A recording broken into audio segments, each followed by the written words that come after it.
বিজ্ঞান পাঠশালা YouTube channel থেকে আমি তন্ময়। আজকে তোমাদের আমি দশম শ্রেণীর দ্বিতীয় অধ্যায় ভৌত বিজ্ঞানের গ্যাসের আচরণ নিয়ে আলোচনা করব। তো তোমরা একটু খাতা কলম নিয়ে বসে যাও, যেগুলো খুব গুরুত্বপূর্ণ প্রশ্নোত্তর এবং যেগুলো গুরুত্বপূর্ণ বিষয় সেগুলো যাতে খাতায় লিখে নিতে পারো। তো আজকে আমি আলোচনা করছি গ্যাসের আচরণ। তো আমরা জানি যে পদার্থের তিনটি অবস্থা, কঠিন, তরল এবং গ্যাসীয়। এই তিনটি অবস্থা কি কারণে হয়ে থাকে বা কি জন্য হয়ে থাকে? তো আমরা জানি যে পদার্থ অসংখ্য অণু দিয়ে তৈরি। তো অণু যখন খুব কাছাকাছি অবস্থায় থাকে তখন কঠিন অবস্থায় যায়, এবং যখন এই অণুগুলো পরস্পর থেকে কিছুটা দূরে যায় বা দূরে থাকে তখন তরল, এবং যদি অণুগুলি গতিশীলতা অর্জন করে কোনো কারণে তাহলে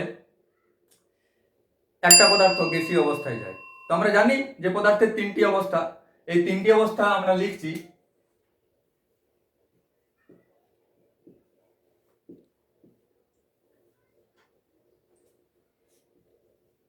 কঠিন,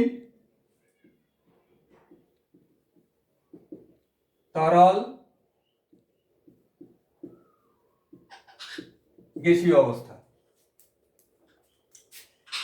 তো এই যে তিনটি অবস্থা, এই তিনটি অবস্থা কেন হয় না, যখন পদার্থের অণুগুলো পরস্পরের খুব কাছে থাকার চেষ্টা করে বা প্রবণতা যখন থাকে তখন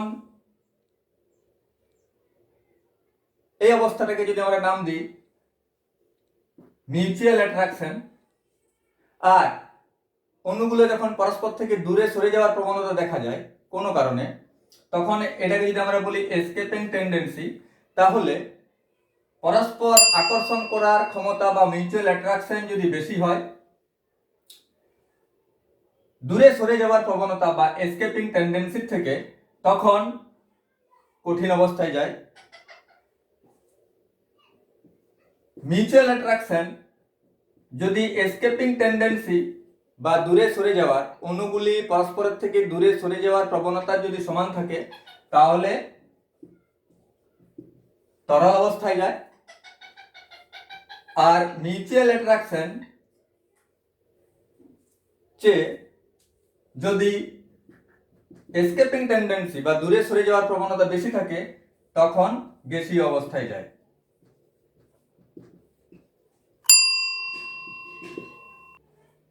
তো আমরা দেখলাম যে একটা পদার্থ কেন কঠিন, তরল, গ্যাসীয় অবস্থায় থাকে। এই তিনটি অবস্থা ছাড়াও আরো অনেক অবস্থা আছে, যেমন প্লাজমা অবস্থা, নক্ষত্র, যেগুলো জীবন্ত নক্ষত্র, সেই জীবন্ত নক্ষত্রদের মধ্যে দেখা যায়। আবার সুপার কুল লিকুইড অবস্থা, এগুলো উচ্চতর শ্রেণীতে তোমরা শিখবে। এখন আমাদের দশম শ্রেণীর জন্য কঠিন, তরল, গ্যাসীয়, এই যে অবস্থায় তিনটি অবস্থা বললাম, তোমরা নিশ্চয়ই কঠিন, তরল, গ্যাসীয় পদার্থের বা গ্যাসীয় অবস্থার পার্থক্য জানো।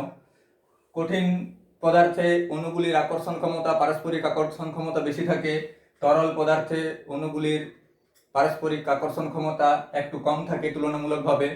গ্যাসীয় অবস্থায় এই আকর্ষণটা খুবই নগণ্য। আবার কঠিন পদার্থের নির্দিষ্ট আকার আয়তন আছে, তরল পদার্থের নির্দিষ্ট আয়তন আছে কিন্তু নির্দিষ্ট আকার নেই। গ্যাসীয় পদার্থের কোনো নির্দিষ্ট আকার নেই এবং কোনো নির্দিষ্ট আয়তনও নেই। যে পাত্রে রাখা হয় গ্যাসকে, সেই পাত্রের আকার ধারণ করে। এখন আমরা গ্যাসীয় পদার্থের আচরণ এবং তাদের ধর্ম, তার বৈশিষ্ট্য, এগুলো নিয়ে আমরা আলোচনা করব। তো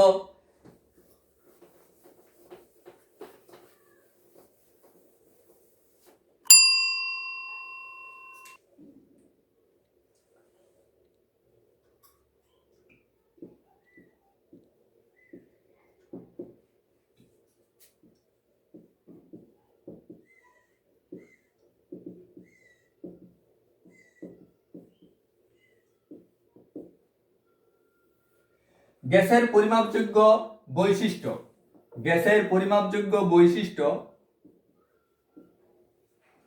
গুলো আলোচনা করার আগে আমাদের জেনে নেওয়া দরকার যে গ্যাসীয় অবস্থা কোন কোন বিষয়ের উপর নির্ভর করে। গ্যাসীয় অবস্থা, পদার্থের গ্যাসীয় অবস্থা কোন কোন বিষয়ের উপর নির্ভর করে?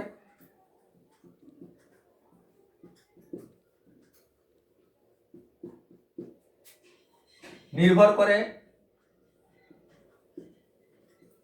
তাপমাত্রা এবং চাপ, এই দুটো বিষয়ের উপর গ্যাসীয় অবস্থা নির্ভর করে।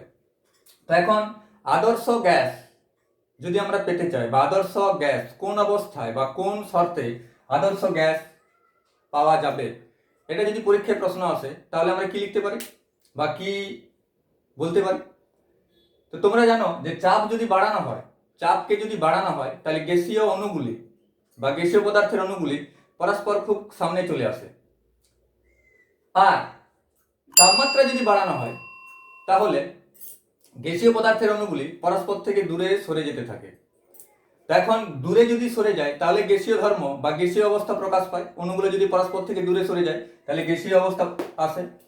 আর চাপ যদি লো, অর্থাৎ কম চাপ, লো প্রেসার যদি দেওয়া হয় তাহলে গ্যাসীয় অণুগুলি বা পদার্থের অণুগুলি পরস্পর থেকে দূরে সরে যায়। তো গ্যাসীয় অবস্থা পাওয়া যায় হাই টেম্পারেচার আর লো প্রেসার অর্থাৎ উচ্চ তাপমাত্রা এবং নিম্ন চাপ, এই দুটি অবস্থায় গ্যাসীয় অবস্থা পাওয়া যায়। এই দুটি শর্তে, উচ্চ তাপমাত্রা এবং নিম্ন চাপে পদার্থের গ্যাসীয় অবস্থা পাওয়া যায়। তো আমরা এবার আলোচনা করব গ্যাসের পরিমাপযোগ্য বৈশিষ্ট্যগুলো কি কি আছে। তো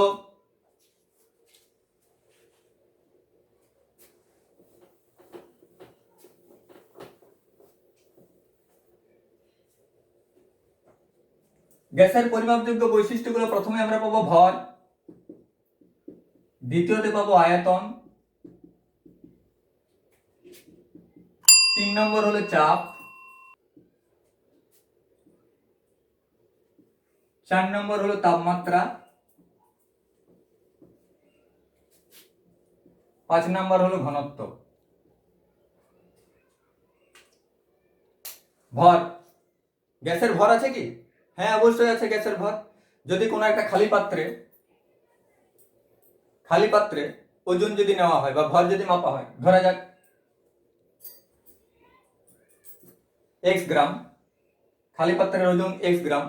এই খালি পাত্রে আমি কিছু পরিমাণ গ্যাসকে আবদ্ধ করে রাখলাম, তখন এর ভর হলো x2 গ্রাম। তাহলে গ্যাসের ভর কত হবে?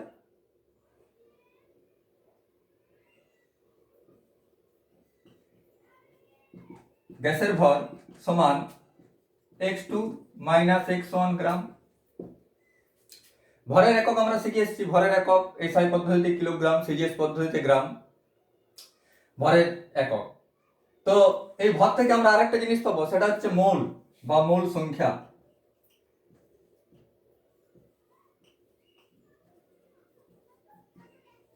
মোল বা মোল সংখ্যা, এই মোল সংখ্যাকে আমরা ছোট হাতের এন দিয়ে প্রকাশ করি। ক্লাস নবম শ্রেণী বা ক্লাস 9-এ আমরা মোল সংখ্যা শিখে এসেছি। এন সমান আমরা কি বলতে পারি? প্রদত্ত ভর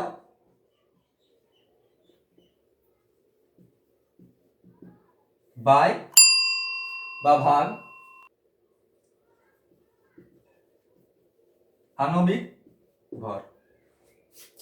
মোল বা মোল সংখ্যা যদি নির্ণয় করতে হয় তাহলে গ্যাসের যে নির্দিষ্ট ভর বা প্রদত্ত ভর দেওয়া থাকে তাকে তার আণবিক ভর দিয়ে যদি ভাগ করা হয় তাহলে যে সংখ্যাটা পাওয়া যায় তাকে আমরা বলবো মোল বা মোল সংখ্যা। যদি উদাহরণ দিতে হয় তাহলে কি বলতে পারি? আমি যদি 128 গ্রাম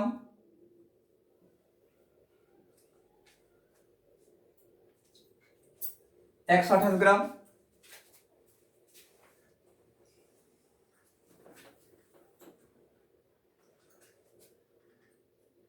132 গ্রাম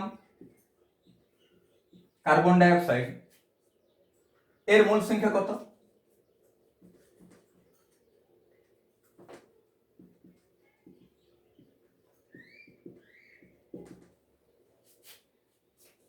(132) বাই কার্বন ডাইঅক্সাইডের আণবিক ভর আমরা জানি 44 সমান 3। তাহলে 132 গ্রাম কার্বন ডাইঅক্সাইডের মোল সংখ্যা 132/44 সমান 3, অর্থাৎ 132 গ্রাম কার্বন ডাইঅক্সাইডের মোল সংখ্যা আমরা পেলাম 3। তাহলে এই ভর থেকে আমরা মোল বা মোল সংখ্যা নির্ণয় করতে পারি। এটাকে আমরা শর্ট ফর্ম বা লিখতে পারি GM/mm। GM মানে গিভেন মাস আর mm মানে মোলার মাস। এটা হলো ভর প্রথম। দ্বিতীয়তে আমরা আসবো আয়তন।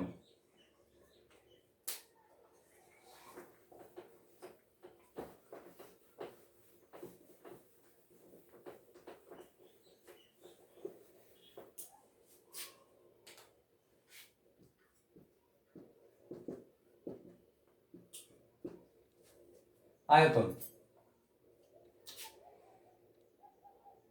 আয়তন আমরা জানি গ্যাসের আয়তন আমরা কি দিয়ে মাপতে পারি? গ্যাসের আয়তন আমরা মাপতে পারি লিটার, ঘনমিটার, ঘন সেন্টিমিটার। গ্যাসের আয়তন বলতে আমরা কি বুঝি? না, গ্যাসের কোনো নির্দিষ্ট আয়তন নেই, গ্যাসকে যে পাত্রে রাখা হয় সেই পাত্রের আয়তন দখল করে থাকে। অর্থাৎ গ্যাসের আয়তন আমরা বলতে পারি গ্যাসের আয়তন ইজিক্যাল টু পাত্রের আয়তন।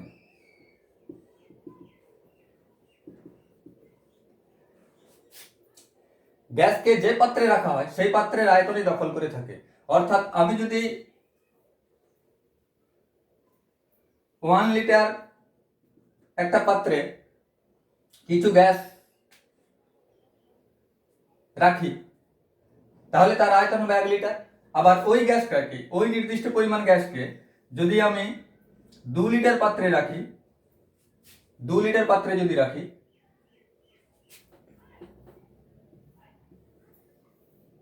দু লিটার পাত্রে যদি রাখা হয় তাহলেও তার আয়তন হবে 2 লিটার।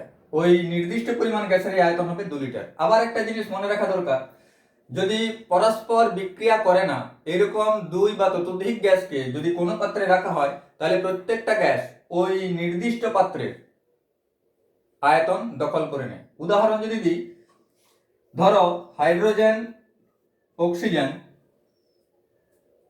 1 লিটার পাত্রে রাখা আছে, হাইড্রোজেন আর অক্সিজেন। তো হাইড্রোজেন আর অক্সিজেন এই দুটো গ্যাসেই কিন্তু আয়তন হবে, হাইড্রোজেনের আয়তন হবে 1 লিটার এবং অক্সিজেনের আয়তন হবে 1 লিটার। আবার যদি হাইড্রোজেন ওই পরিমাণ হাইড্রোজেন আর অক্সিজেন গ্যাসকে 2 লিটার পাত্রে রাখা হয় তাহলে হাইড্রোজেনের আয়তন হবে 2 লিটার আর অক্সিজেনের আয়তন হবে 2 লিটার। তাহলে গ্যাসের আয়তন বলতে আমরা বুঝবো পাত্রের আয়তন, পাত্রের যা আয়তন হবে গ্যাসের আয়তন হবে সেটাই। তো এখন আয়তনের একক আমরা কি কি পাই? কোন কোন একক দিয়ে আমরা আয়তনকে পরিমাপ করি? কি কি একক? 1 ঘনমিটার বা 1 মিটার কিউব। এসআই পদ্ধতিতে আয়তনের একক ঘনমিটার বা মিটার কিউব। 1 মিটার কিউব সমান আমরা লিখতে পারি 1000 লিটার। 1000 লিটার। আবার 1 লিটার সমান আমরা লিখতে পারি 1 ঘন ডেসিমিটার বা 1 ডেসিমিটার কিউব। আবার 1 লিটার সমান আমরা লিখতে পারি 1000 ঘন সেন্টিমিটার বা 1000 সিসি। তাহলে 1000 লিটার, এই 1000 লিটারকে যদি ঘন সেন্টিমিটারে প্রকাশ করতে হয় তাহলে এটা আমরা লিখতে পারি 1000 ডেসিমিটার কিউব বা 1000 ঘন ডেসিমিটার। 1000 ঘন ডেসিমিটারকে যদি আমরা ঘন সেন্টিমিটারে প্রকাশ করি তাহলে এটা আমরা পাবো 10 টু দি পাওয়ার 6 ঘন সেন্টিমিটার।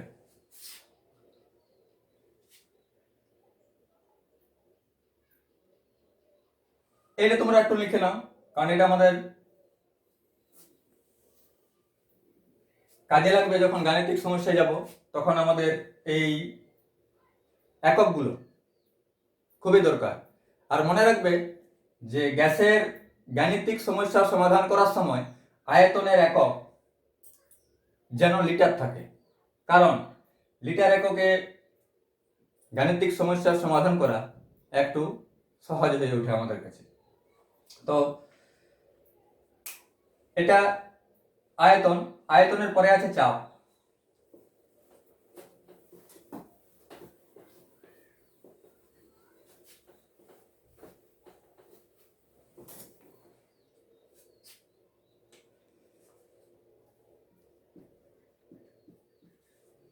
চাপ কাকে বলে?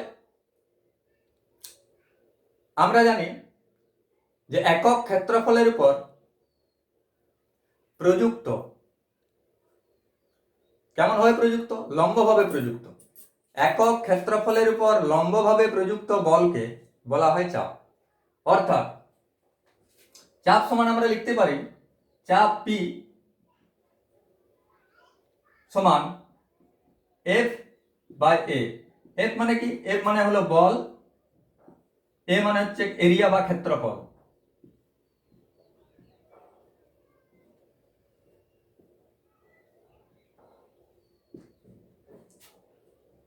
চাপ P সমান F বাই A সমান বল বাই ক্ষেত্রফল। মানে ক্ষেত্রফলকে যদি আমি 1 করে নিই, অর্থাৎ 1 বর্গ সেন্টিমিটার বা 1 বর্গ মিটার, এরকম জায়গার উপর যদি কোনো আমি বল লম্বভাবে প্রয়োগ করি তাহলে কি পাবো? বল পাবো। সেই বলটাকে আমরা বলবো চাপ। অর্থাৎ একক ক্ষেত্রফলের উপর প্রযুক্ত বলকে বলা হয় চাপ বা প্রেসার। তো গ্যাসের চাপ বলতে আমরা কি বুঝি?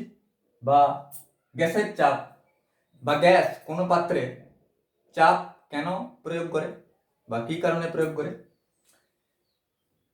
কোন আবদ্ধ পাত্রে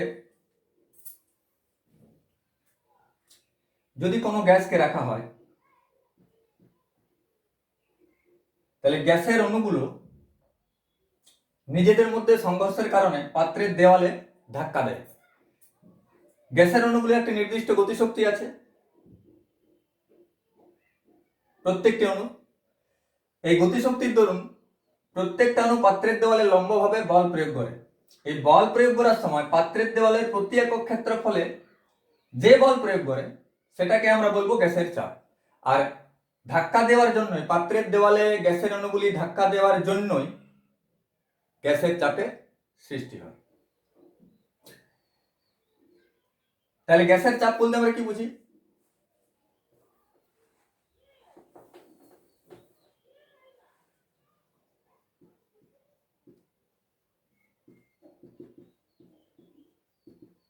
গ্যাসের চাপ, গ্যাসের চাপ বলতে আমরা কি বুঝি?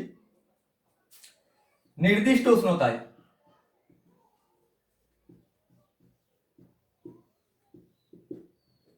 নির্দিষ্ট উষ্ণতা, এই কথাটা কিন্তু উল্লেখ করতেই হবে। তার কারণ আমরা আগেই বলেছি যে গ্যাসীয় অবস্থাটা নির্ভর করে তাপমাত্রা এবং চাপের উপর। যেহেতু আমি চাপ উল্লেখ করছি সেহেতু নির্দিষ্ট উষ্ণতা এই কথাটাকে অবশ্যই উল্লেখ করা দরকার, কারণ বিভিন্ন উষ্ণতায় চাপ বিভিন্ন হয়ে যায়। কোনো গ্যাসের যদি আবদ্ধ পাত্রে রাখা হয় তাহলে বিভিন্ন তাপমাত্রা প্রয়োগে বা তাপমাত্রা বৃদ্ধি বা হ্রাসে চাপও কিন্তু হ্রাস বা বৃদ্ধি পেতে পারে। সেটা পরে আসছি। সেই জন্য নির্দিষ্ট উষ্ণতা কথাটা উল্লেখ করা একান্তই দরকার। নির্দিষ্ট উষ্ণতায় কোনো আবদ্ধ পাত্রে রাখা গ্যাস, কোনো আবদ্ধ পাত্রে রাখা গ্যাস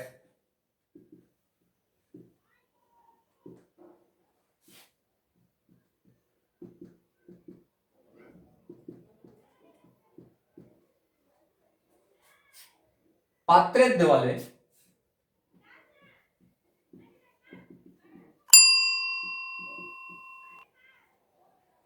প্রতি একক ক্ষেত্রফলে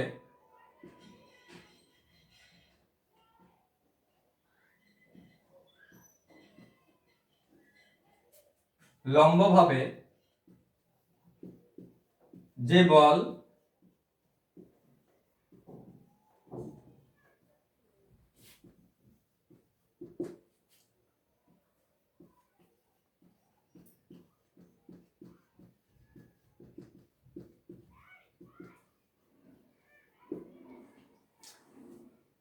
ভিডিওটি পজ করে এটি লিখে নাও, কারণ খুব ইম্পর্ট্যান্ট, গুরুত্বপূর্ণ। গ্যাসের চাপ কাকে বলে পরীক্ষায় আসে অনেক সময়।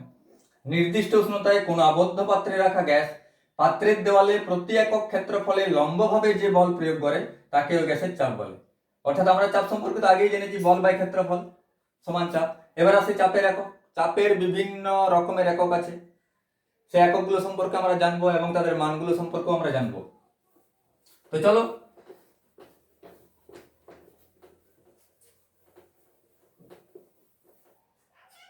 এসআই একক। এসআই একক চাপের একক কি?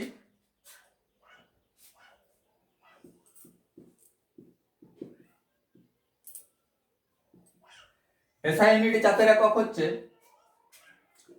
Newton per metre square. কারণ আমরা চাপ সমান আমরা লিখেছিলাম আগে, চাপ বল বাই বলের একক নিউটন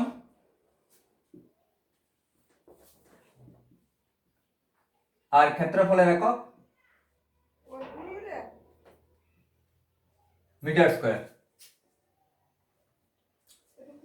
তো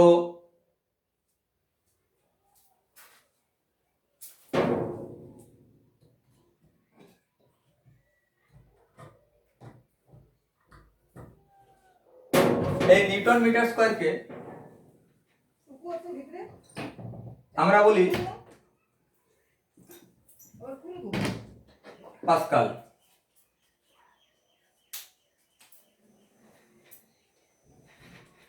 অর্থাৎ 1 নিউটন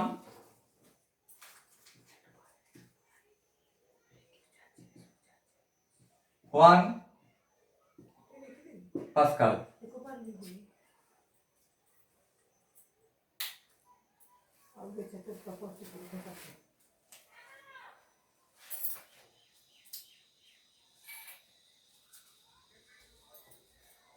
আরো যে এককগুলি আছে সেগুলি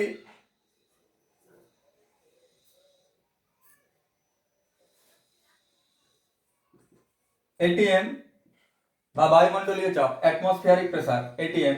1 এটিএম সমান আমরা লিখতে পারি 1.01325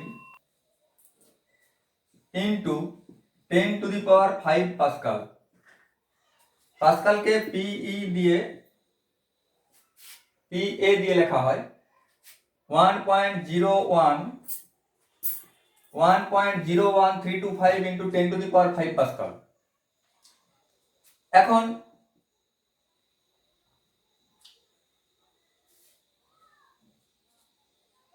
এটাকে যদি আমি কিলো পাস্কালে প্রকাশ করি তাহলে হবে 1.0325 কিলো পাস্কাল।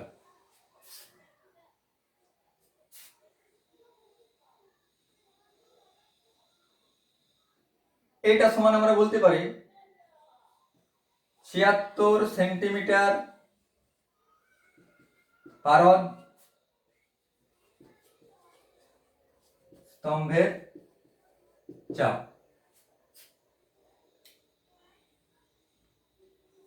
আর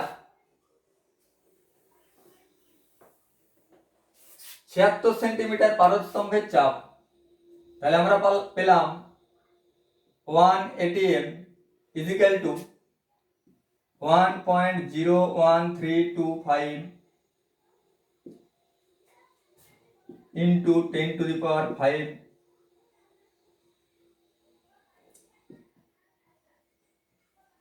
পাস্কাল সমান 325 কিলো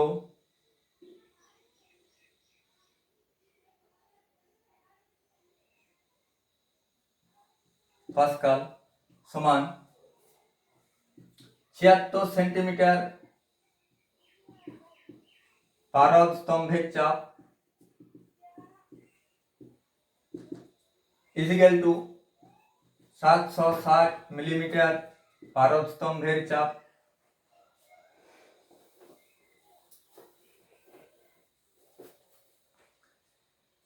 সমান 760 টোর। তোরও চাপের একক, গ্যাসের চাপের একক টোর দিয়ে প্রকাশ করা হয়। চাপের আরেকটা একক আছে, সেটাকে বলা হয় বার। 1.01325 বার।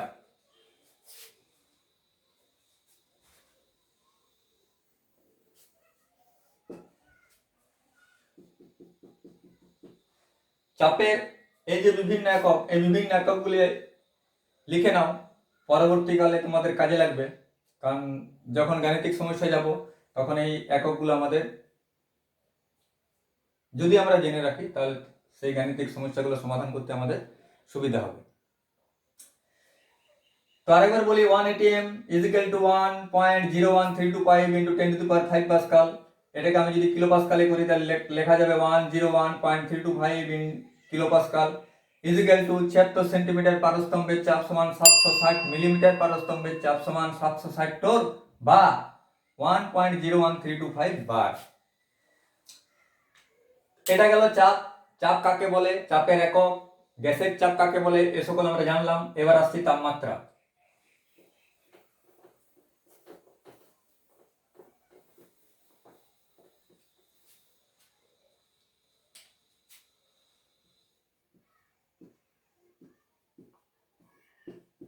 তাপমাত্রা কাকে বলে? তাপমাত্রা হলো কোন পদার্থের তাপীয় অবস্থা, যার দ্বারা কোনো বস্তু কতটা ঠান্ডা বা কতটা গরম সেটা বোঝা যায়, অর্থাৎ ডিগ্রি অফ হটনেস আর কোল্ডনেস। এই তাপমাত্রা বিভিন্ন একক আছে। হ্যাঁ, আরেকটা কথা বলে দিই, চাপের একক যখন আমরা গাণিতিক সমস্যায় যাব তখন চাপের একক এটিএম রাখা 1 atm বা এটিএম এককে নেওয়া সুবিধাজনক। মনে রাখবো, ভরের একক গ্রাম, আয়তনের একক লিটার, আর তাপমাত্রার একক কেলভিন। এই এককে রাখা আমাদের পক্ষে সুবিধাজনক। তাপমাত্রার বিভিন্ন একক আছে, যেমন ডিগ্রি সেন্টিগ্রেড বা degree Celsius, Kelvin, Fahrenheit, Rankine, আরো আছে। তো আমাদের দশম শ্রেণীর জন্য ডিগ্রি সেন্টিগ্রেড, কেলভিন এবং ফারেনহাইট এই তিনটি একক খুব গুরুত্বপূর্ণ। একটা একক থেকে আরেকটা একক কিভাবে যাওয়া যায়, কেলভিন থেকে আমরা যেতে পারি সেলসিয়াসে। কেলভিনকে আমরা প্রকাশ করতে পারি ডিগ্রি সেলসিয়াস প্লাস 273। সেন্টিগ্রেড থেকে কিভাবে ফারেনহাইটে যাওয়া যায়, F minus 32/9 equal to C/5। Centigrade থেকে ফারেনহাইট, আবার সেন্টিগ্রেড থেকে আমরা কেলভিনে যেতে পারি।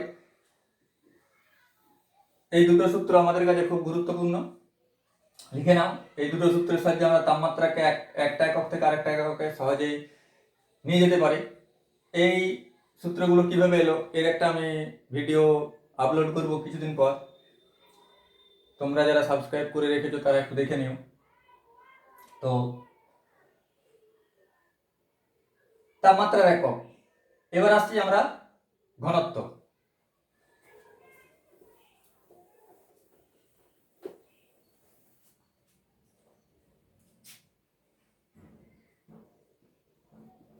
ঘনত্ব আমরা সমান জানি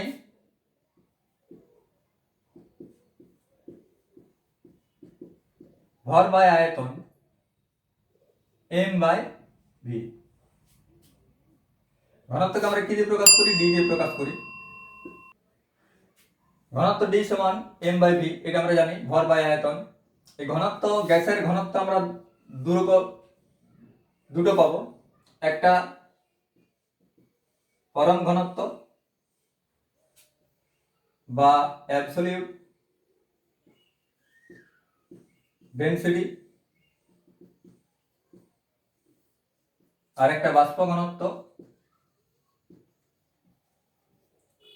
বা ভেপার ডেনসিটি।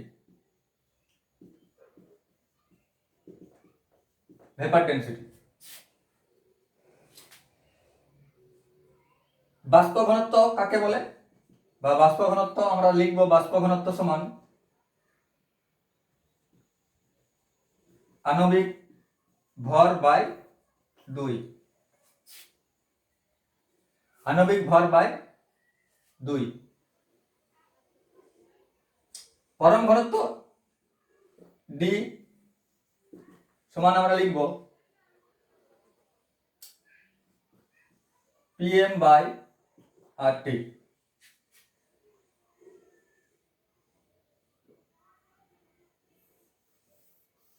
খুব ইম্পর্ট্যান্ট, গুরুত্বপূর্ণ। ডি সমান PM by R T. P pressure আমরা কোন এককে রাখবো? এটিএম। এম কোন এককে রাখবো? এম। এম এখানে কি প্রকাশ করছে? এম এখানে প্রকাশ করছে আণবিক ভর। এম আণবিক ভর। আর সার্বজনীন গ্যাস ধ্রুবক পরে আসছি, যখন পরে আরেকটা আমি এর দ্বিতীয় অংশ ভিডিও আপলোড করব, তখন এই সামগ্রিক ব্যাপারটা তোমাদের সামনে উপস্থাপিত করব আমি। আর সার্বজনীন গ্যাস